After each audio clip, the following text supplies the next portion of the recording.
Though the topic is a little misleading because in India we do not have landfills, we have waste mountains. Today we are going to talk about a very interesting topic which is about the landfills, how to become a zero landfill country, India. Though the topic is a little misleading because in India we do not have landfills, we have waste mountains. So any side you go to Delhi, you will see a very large mountain and you think probably that is a place to go for trekking or you do something and then you realize no, it is a waste mountain. And these waste mountains keep on coming at a very, very high frequency, right? So they used to be in Gazipur. I think government is going to solve that, but now we have a much bigger one on a Gurgaon to Faridabad road. And then, you keep on appearing, keep on chasing this problem. And as Shailesh has been telling that,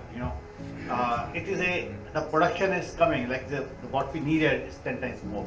So today we are going to discuss with me, I have a very interesting panel. I have Mahesh, who has seen, executed multiple times. And I have Pratibha, she is the founder of team of Lucro. And Lucro is a company which has raised money from Circulate Capital, where they are trying to address one of the toughest problems, right? And see how that can be solved. So Mahesh, probably just give a little bit of introduction of yours and then. Thank you. Thank you, Shailesh. My name is Mahesh Babu. We have executed several large waste management projects in Delhi itself. As you know, Delhi has three large, as he mentioned, landfills, but they're actually dump sites because there's no scientific lining, there's no capture of gas, there's no capture of leachate. So in some sense, it's a misnomer to call them landfills. One should really call them dump sites. And this is a phenomena across the country. We generate about 70 million tons of solid waste in this country.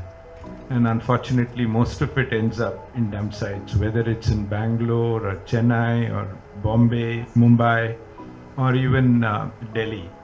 And it's not for the want of money as such. It's also, a lot of it is also the political will to tackle it.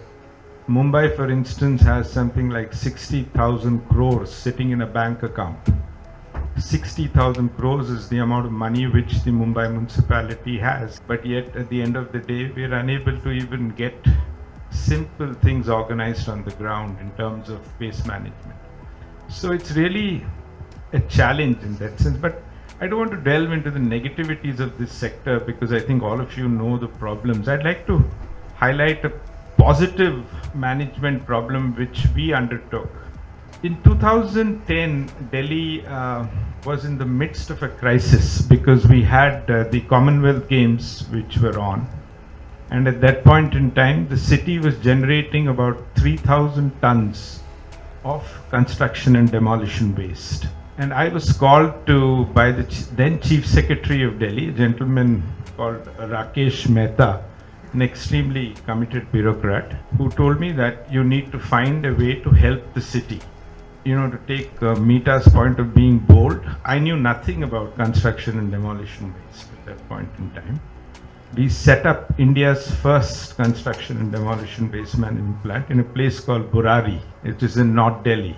And it started something in this country in terms of ensuring that the waste that we were getting every day actually got processed. From there, we built that particular sector and industry. And today, the facilities that we built have processed 6 million tons.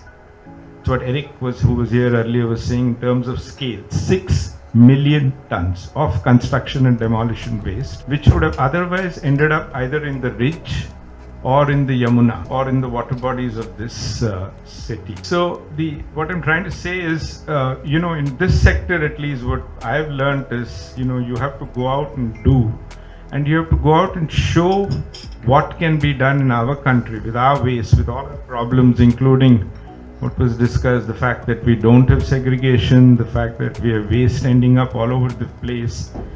And based on what was done in that construction demolition space, the regulations related to construction and demolition waste came up in 2015. The point I'm again making is we are an over-legislated country. We have n number of legislations, whether it's the plastic waste management rules, whether it's the e-waste management rules, whether it is the municipal waste management rules, biomedical waste, you name it. We have every form of legislation possible. The unfortunate thing is we just are not in a position to implement. And that is where I think we need to put up facilities that actually start. It does not matter. They can be small initiatives, they can be big initiatives. It's not necessary that it has to be centralized. I think I was discussing this with Sumit yesterday. They could be decentralized, they could be centralized. The idea is really to get out there and start and do something, and then you can see progress happening.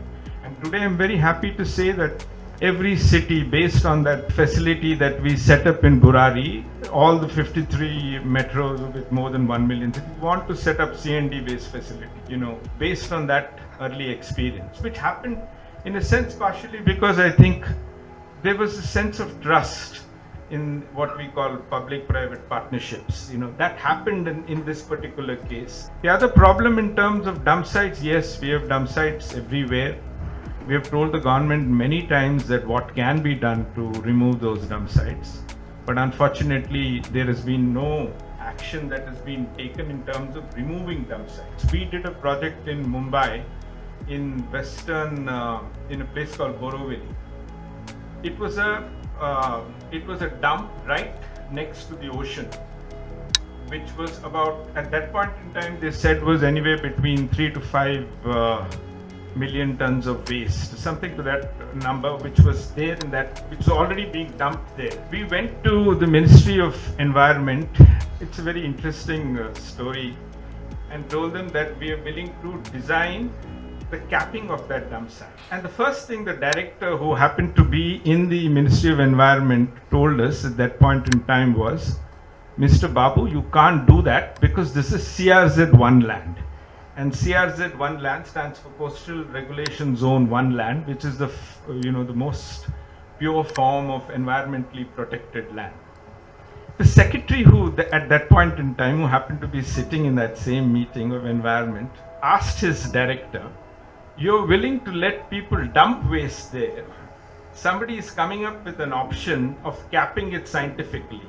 It's not like you can use that land again because it's Coastal Regulation Zone 1 land. And you're going to tell him that he can't do it. So he looked at me and said, Mahesh, there's a saying in English, don't ask, don't tell. You haven't told me, you haven't asked me, I haven't told you, just go and do it. It was done. We designed it, it was implemented by a company called UPL as well. And it became one of the 10 best urban rejuvenation projects in the world, in urban rejuvenation. The mangroves came back. People opened their windows for the first time after 20 years. The flora and fauna of that whole area changed, and it made such a transformational difference to the people who were there. And I'm very sure that I would not have been allowed to do it, but for the fact that that particular gentleman took the decision to say that they would allow it. So there are a lot of positive stories also in this space. Sometimes I think they don't get enough attention or are not sufficiently highlighted.